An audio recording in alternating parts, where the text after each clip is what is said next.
T.D. Jakes Jr. just dropped a statement that has the faith world buzzing. He said Adam didn't sin, and if you thought you knew the Bible story, think again. Many are calling it shocking, controversial, even heretical, and the reaction has been explosive.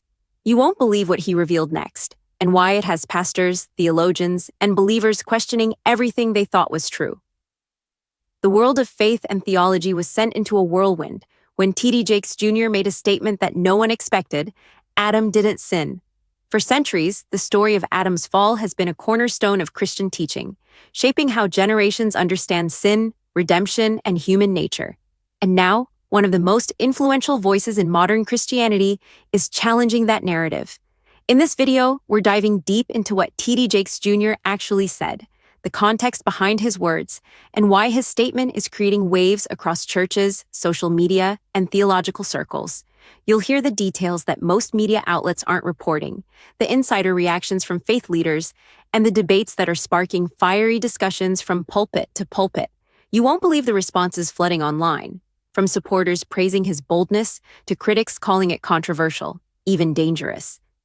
And as we peel back the layers of this revelation, you'll start to see why this isn't just about one statement. It's about challenging long-held beliefs, questioning interpretations, and redefining how people think about faith itself. This is where it gets unbelievable. By the end of this video, you'll understand the full scope of the controversy, why T.D. Jakes Jr.'s words have the power to shake traditions, and what it means for believers everywhere. So stay with us, because every revelation, every reaction, and every debate is about to be exposed. To truly understand why T.D. Jakes Jr.'s words are causing such a stir, we need to step back and look at the story of Adam in the Bible. For centuries, Adam's choice in the Garden of Eden has been interpreted as the original sin, the defining moment that brought imperfection and suffering into the world. It's a story taught in churches, preached from pulpits, and memorized by generations. So when T.D. Jakes Jr. said, Adam didn't sin, it wasn't just a casual remark. It was a challenge to centuries of theological interpretation. Sources close to the Jakes family suggest that he didn't make this statement lightly. In fact, insiders claim he's been studying scripture and theological commentaries intensely, exploring interpretations that go against conventional teachings but are rooted in alternative readings of the Bible. What makes this even more shocking is the timing.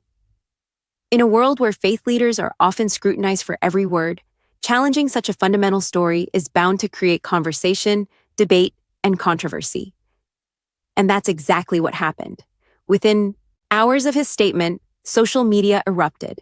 Pastors, theologians, and believers alike began sharing clips, debating interpretations, and questioning the very foundations of the traditional narrative.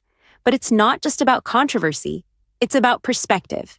T.D. Jakes Jr.'s argument centers on a deeper examination of the original Hebrew texts, the meanings of key words, and the cultural context in which the story was written. He challenges believers to rethink the story, asking questions that are rarely raised in mainstream sermons. Was Adam truly guilty, or is there another way to understand his actions? Could the traditional concept of sin be more complex than we've been taught? Even within the faith community, reactions are split. Some see this as a bold, thought-provoking reinterpretation that invites believers to dig deeper, while others view it as a dangerous departure from established teachings. And right at the center of this debate is T.D. Jakes Jr., whose influence ensures that his words don't just stay in one sermon, they ripple across social media, faith-based media outlets, and everyday conversations about Scripture. But what happened next took the controversy to an entirely new level. Critics didn't just debate online. They confronted, challenged, and in some cases, publicly called him out. And that's when the real storm began, one that would ignite discussions far beyond the pulpit and into homes, study groups, and global forums. The moment T.D. Jakes Jr.'s statement went public, the reactions were immediate and overwhelming. Social media exploded with posts, shares, and heated debates. Clips of the sermon circulated across platforms like Facebook, Instagram, and TikTok, with viewers dissecting every word. Some praised him for his courage, calling it a refreshing, thought-provoking perspective. Others reacted with disbelief, outrage, and even anger, claiming that challenging the story of Adam undermines the foundation of Christian teaching. Faith leaders and pastors didn't hold back either. Many took to their own platforms to respond, some with measured analysis, others with sharp criticism. Discussions about theology, scriptural interpretation, and the meaning of sin flooded online forums and church groups. One prominent pastor reportedly called it a dangerous deviation from biblical truth, while others defended T.D. Jakes Jr. as a visionary unafraid to challenge believers to think critically about Scripture. But the debate wasn't confined to social media or clergy. Faith-based media outlets quickly picked up the story, framing it as a momentous controversy. Headlines questioned whether this would reshape the conversation about original sin or spark division within churches. Interviews with theologians appeared, offering contrasting interpretations, and soon the story had traveled far beyond the local congregation to national and even global audiences. The emotional intensity was palpable. Believers expressed confusion and curiosity in equal measure. Some admitted that the statement made them re-examine what they had been taught all their lives. Others felt defensive, clinging to the traditional interpretation of Adam's actions as a sin. Comments poured in, questions like, "Does this change everything we know about redemption?" And, "If Adam didn't sin, what does that mean for humanity?" became common across discussion threads. Even families and study groups weren't immune. In many homes, the statement sparked debates during dinner tables and Bible study sessions. Friends and relatives found themselves discussing interpretations of Scripture that they had never questioned before. T.D. Jakes Jr.'s words had ignited not just theological discussion, but emotional reflection, forcing people to confront beliefs that had been foundational to their faith. And yet, amid the controversy, one thing became clear. This was more than a simple sermon. It was a conversation starter, a challenge to conventional thinking, and a spark that lit a firestorm of debate. While some critics tried to silence it, supporters amplified it, creating a perfect storm that shows just how far-reaching the impact of one statement can be. But what happened next turned the debate into something even more intense. Some church leaders and scholars began releasing counter-sermons and articles directly addressing T.D. Jakes Jr.'s claim.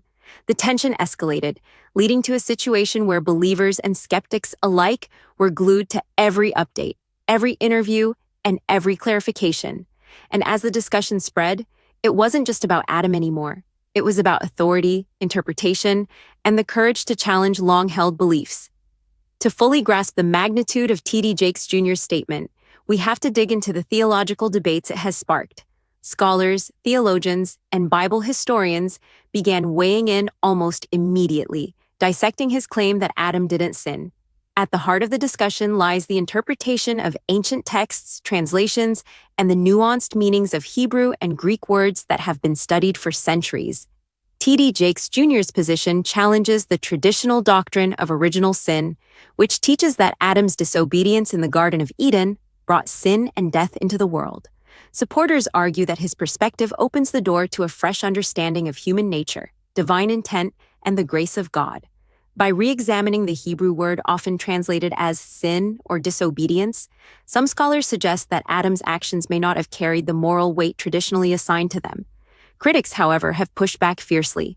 Many argue that altering the interpretation undermines the foundation of Christian theology, particularly concepts of redemption, salvation, and the necessity of Christ's sacrifice. In interviews and published articles, some theologians have described the statement as provocative, a theological earthquake that challenges centuries of interpretation. These debates have been intense, not just online, but in seminaries, theological conferences, and scholarly journals. What makes this conversation even more intriguing is how it blends faith, culture, and interpretation. T.D. Jakes Jr. isn't merely challenging a historical text. He is challenging a narrative that has shaped moral, ethical, and spiritual teachings for millennia. His critics argue that such reinterpretation can be confusing for lay believers, while supporters suggest it empowers them to explore Scripture independently, think critically, and deepen their personal faith. Adding fuel to the fire, religious commentators have debated whether this statement reflects a broader trend in modern Christianity, questioning traditional doctrines in favor of contextual, contemporary interpretations. Is T.D. Jakes Jr. part of a growing movement of faith leaders who seek to reframe theological concepts for today's audience? Or is this a rare, isolated perspective that simply sparked unprecedented attention because of his prominence? The implications are profound. If Adam didn't sin, then what does that mean for the story of redemption? How do we interpret human responsibility, free will, and divine justice? Scholars suggest that even the slightest reinterpretation could ripple across teaching, literature, and sermons worldwide. Some argue it could change the very way Scripture is taught in Sunday schools and Bible studies, prompting new questions and insights. And yet, despite the intellectual rigor of these debates, one thing is clear: the conversation is far from over. Every new article, video response, or sermon on the topic has fueled the discussion further, creating a dynamic, evolving debate that engages believers, skeptics, and scholars alike. The story of Adam, T.D. Jakes Jr., and the nature of sin has transformed from a simple biblical lesson into a cultural and theological phenomenon, leaving everyone asking, could this be the start of a major shift in how Christianity understands its oldest narratives? But just when it seemed the debate had reached its peak, a new twist emerged. Some insiders claim that T.D. Jakes Jr. had already anticipated the backlash and had a follow-up sermon ready, one that would clarify his position while doubling down on his controversial perspective. And what he revealed next would shock even those who thought they understood his message fully. After the initial storm of reactions, T.D. Jakes Jr. returned with a follow-up sermon that sent waves of shock and fascination through both believers and critics alike. In this message, he clarified what he meant when he said Adam didn't sin, but he did so in a way that was even more thought-provoking, nuanced, and controversial than the first statement. He explained that the story of Adam should be understood through the lens of divine intention and context. According to insiders, he argued that Adam's choices were not inherently sinful, in the moral sense often taught in traditional doctrine. Instead, they represented a human experience designed to explore obedience, free will, and the relationship with God. This perspective reframed the entire narrative, suggesting that the so-called original sin might be a misinterpretation of Scripture passed down through centuries. The clarification didn't calm the storm, it intensified it. Believers were left grappling with new questions. If Adam didn't sin, what does that mean for the concept of original sin? How does it affect teachings on salvation, redemption, and moral responsibility? Some congregants reported feeling enlightened, even liberated by this reinterpretation, while others admitted confusion and concern. The follow-up sermon had effectively deepened the debate rather than resolving it. Social media erupted again, this time with more sophisticated conversations. Videos of the follow-up sermon went viral, drawing attention from theologians, scholars, and everyday believers. Comment sections overflowed with interpretations, questions, and passionate arguments. Many viewers praised T.D. Jakes Jr. for his courage in challenging traditional teachings, calling it a bold act of intellectual honesty. Others felt unsettled, worried that this approach could destabilize long-held beliefs about morality, sin, and divine order. Meanwhile, religious commentators began analyzing every word, pause, and phrase from the sermon. Podcasts, blogs, and YouTube channels devoted hours to dissecting his theological reasoning, the historical context of the scriptures he cited, and the potential implications for the broader Christian community. Some even suggested that T.D. Jakes Jr.'s approach was part of a larger movement within modern Christianity, encouraging believers to engage more deeply with Scripture and question traditional interpretations. Insiders also revealed that this follow-up sermon was meticulously planned. Sources close to T.D. Jakes Jr. say he anticipated the backlash and prepared responses to common criticisms, addressing skeptics without compromising the boldness of his message. This level of strategic communication ensured that the conversation would continue, keeping both supporters and critics engaged for weeks, even months. But perhaps the most fascinating aspect of this follow-up is its emotional impact. In many communities, believers shared stories of personal reflection, spiritual growth, and renewed curiosity about Scripture. For some, it was a moment of liberation from rigid interpretations. For others, a challenge to reconcile faith with new ideas. It wasn't just a sermon, it was a cultural moment that bridged faith, controversy, and intellectual curiosity.